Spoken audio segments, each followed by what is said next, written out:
In this video guide, learn how to seamlessly configure the Bazaarvoice module to collect and showcase customer reviews and ratings on your website. After successfully installing the module, proceed to configure it according to your preferences. To access module settings, navigate to Modules and Extensions. Locate the Bazaarvoice module and click Edit.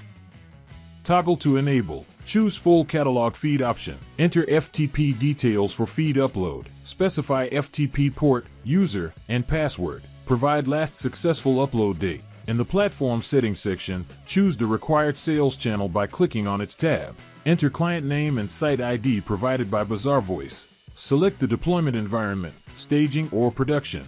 Specify language and locale. Enter API Passkey to enable API connection and accelerate updates via cache usage. Should you need to uninstall this tool for a certain sales channel, delete client name or site ID.